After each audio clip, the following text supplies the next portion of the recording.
Hello, and welcome back.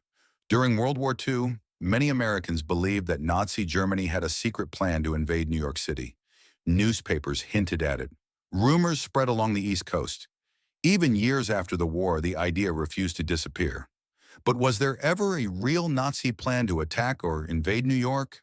Or was it a myth, born from fear, propaganda, and misunderstanding? Tonight, we'll separate fact from fiction.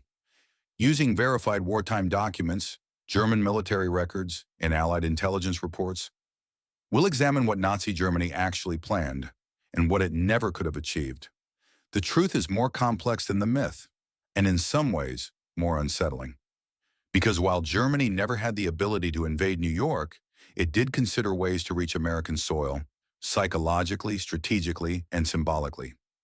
The fear of a Nazi attack on New York did not appear out of nowhere. After Pearl Harbor, Americans suddenly understood that distance alone did not guarantee safety. German U-boats operated freely along the U.S. East Coast in 1942, sinking merchant ships within sight of American cities. Radio broadcasts from Germany spoke openly about striking the United States. Nazi propaganda hinted at revenge and long-range retaliation. These messages were designed to intimidate, but fear filled in the gaps. When Americans heard about secret weapons, advanced submarines, and experimental aircraft, imagination took over. Over time, rumors hardened into belief. If Germany had the technology, surely New York must have been a target. In reality, German leadership encouraged this fear, not because invasion was possible, but because fear itself was a weapon. German military archives show no credible plan for invading New York or any part of the continental United States. An invasion would have required total naval dominance in the Atlantic secure supply lines, thousands of miles long, air superiority over North America, millions of troops and landing craft. Germany had none of these. What Germany did explore were symbolic strike concepts, ideas meant to demonstrate reach, not occupation. These included limited bombing, reconnaissance, and sabotage, not invasion. The goal was psychological impact, to shake American confidence and divert resources. This distinction matters.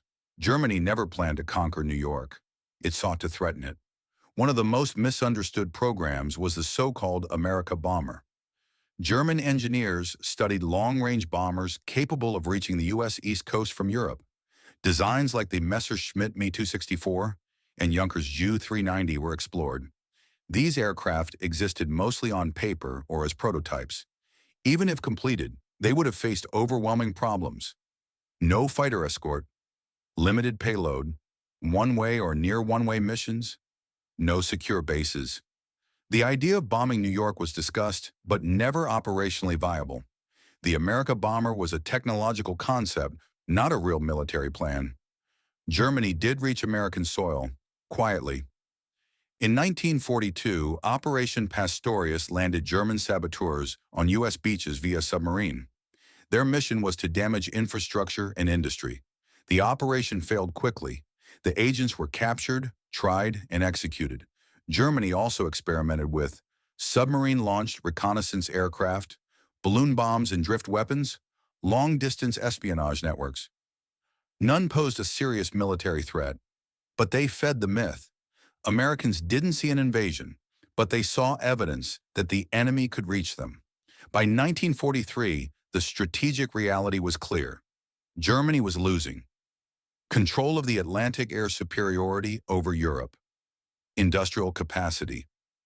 The U.S., meanwhile, had unmatched production, manpower, and naval power. Even German commanders acknowledged that invading America was fantasy. Post-war interrogations confirm it. New York was never a realistic target for invasion. The myth survived because it served both sides, German propaganda and American fear. So was there a Nazi plan to invade New York? No.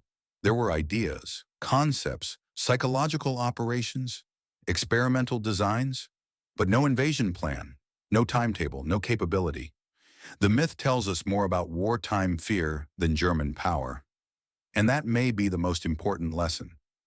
Wars are fought not just with weapons, but with belief, perception, and uncertainty. If you appreciate World War II history told honestly, without exaggeration, consider subscribing to this channel. because the truth is always more instructive than the myth.